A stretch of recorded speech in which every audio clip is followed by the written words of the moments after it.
तो अभी हम स्टार्ट करने लगे हैं अल्फा ऑक्सीडेशन। अल्फा ऑक्सीडेशन क्या होती है कि जो अल्फा जो 8 चेन फैटी एसिड होते हैं, ब्रांच चेन फैटी एसिड, उसमें मोस्टली ये अल्फा ऑक्सीडेशन होती है। तो इसमें वन कार्बन, ये मोस्टली जिन फैटी एसिड के अंदर मिथाइल ग्रुप ज़्यादा होते हैं उनके अंदर ये अल्फा ऑक्सीडेशन होती है।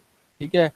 इसमें क्या होता है, removal of one carbon unit from carboxylic and. एक मिथाइल ग्रुप रिमूव होता है कार्बोक्सिलिक एंड से, जो कि बीटा ऑक्सीडेशन में हर्डल होता है।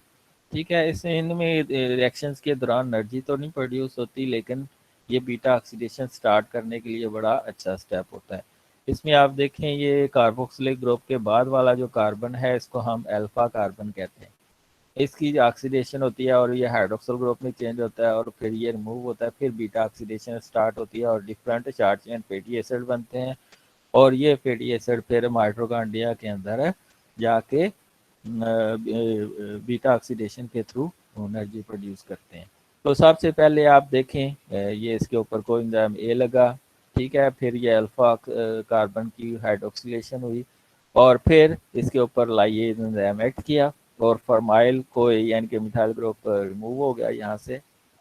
और फिर ये pristanal aldehyde fatty acid, aldehyde form of fatty acid बनेगी। फिर इसके ऊपर एल्डिहाइड डीहाइड्रोजनेज एंजाइम एक्ट करेगा और ये NAD से NADPH यहाँ बनेगा और प्रिस्टैनिक एसिड बनेगा। ये जो एल्डिहाइड है इसकी ऑक्सीडेशन हो जाएगी और ये एसिड में चेंज हो जाएगा। फिर बीटा ऑक्सीडेशन होगी प्रोक्सीजोम्स के अंदर और इससे different fatty acid, short chain fatty acid बनेंगे और जो कि माइटोकॉन्ड्रिया में जाके आगे बीटा ऑक्सीडेशन करेंगे और उससे एनर्जी मिलेगी। तो ये कहाँ पे होती है अल्फा ऑक्सीडेशन? एंडोप्लाज्मिक रेटिकुलम के अंदर, लेकिन कुछ फैटी एसिड की ऑक्सीडेशन प्रोक्सीसोम्स के अंदर भी होती है। Alpha oxidation is mainly used for the fatty acids that have a methyl group at the beta carbon which block beta oxidation. तो उसको मिथाइल ग्रुप को जो है वो मॉडिफाई करते हैं। Major methyl dietary methylated fatty acid is phytanic acid. और ये कहाँ कहाँ पे होता है? क्लोरोफिल, मिल्क और एनिमल फैट्स के अंदर होता है। एक डिजीज हो जाती है अल्फा हाइड्रोक्सिलेज की या फाइटैनिक एसिड ऑक्सीडेज एंजाइम की डेफिशिएंसी से, जिसको हम रेप्सम डिजीज कहते हैं। इसमें क्या होता है, अल्फा ऑक्सीडेशन नहीं होती, जिसकी वजह से फाइटैनिक एसिड डाइजेस्ट नहीं होता और फाइटैनिक एसिड उसका लेवल टिश्यू में बढ़ जाएगा। और अगर टिश्यू में लेवल बढ़ जाएगा तो उससे न्यूरल डिजीजेज आएंगी, जिसको न्यूरोलॉजिकल सिम्टम्स, जिसमें पोली न्यूरोपैथी है, रेटिनाइटिस पिगमेंटोसा यानी कि पिगमेंट आ जाते हैं रेटिना के अंदर, नर्व डिफनेस यानी कि नर्व्स अपनी एफिशिएंसी कम कर देंगे, सेरिब्रल अटैक्सिया, न्यूरल रिस्पॉन्स कम हो जाएगा। ये सारी इसकी सिम्टम्स हैं। Restriction dietary intake of phytanic acid यानी कि मिल्क अगर हम कम कर दें या हम वो क्या कहते हैं क्लोरोफिल जो है वो ना लें, तो तब ये डिजीज से हम छुटकारा हासिल कर सकते हैं। मेगा ऑक्सीडेशन क्या होती है? जो एक होता है कार्बोक्सिलिक एंड, कार्बोक्सिलिक एंड से दूसरा एंड जो होता है वो मिथाइलिक एंड होता है। उसको उस जो मिथाइल होता है एंड वाला, उसको हम मेगा कार्बन कहते हैं। तो उसकी जो ऑक्सीडेशन होती है वो कार्बोक्सिलिक ग्रुप में चेंज होता है, तो डाई कार्बोक्सिलिक एसिड प्रोड्यूस होता है। यानी कि पहले एक कार्बोक्सिलिक ग्रुप होता है, फिर मिथाइल एंड्स की ऑक्सीडेशन होती है, वो भी कार्बोक्सिलिक ग्रुप में चेंज हो जाता है, तो डाई कार्बोक्सिलिक एसिड प्रोड्यूस होते हैं। तो बीटा ऑक्सीडेशन अगर डिफेक्टिव है या ना हो रही हो तो ये डाई कार्बोक्सिलिक एसिड यूरिन में आना शुरू हो जाता है।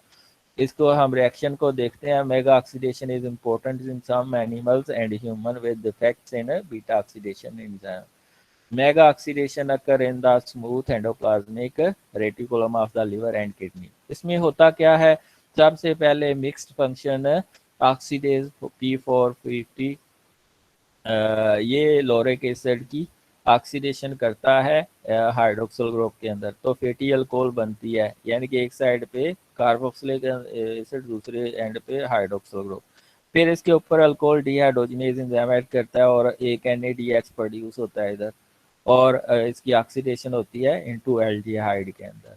फिर एक और डिहाइड्रोजनेज एक्ट करता है और NADH एक और मॉलिक्यूल प्रोड्यूस होता है NAD से NADH, एल्डिहाइड से हाई एनर्जी इलेक्ट्रॉन NAD को मिलेंगे वो NADH में चेंज हो गया और दो डाई कार्बोक्सिलिक एसिड प्रोड्यूस होता है। अगर इसकी आगे बीटा ऑक्सीडेशन ना हो रही हो तो फिर ये आगे जाके यूरिन में आता है, ब्लड में पहले आता है, फिर ब्लड से यूरिन में आता है और ये फिर एसिडिटी हो जाती है। तो ये है आपकी alpha oxidation and omega oxidation, alpha oxidation and omega oxidation. तो अभी हम स्टार्ट करेंगे कीटोन बॉडीज की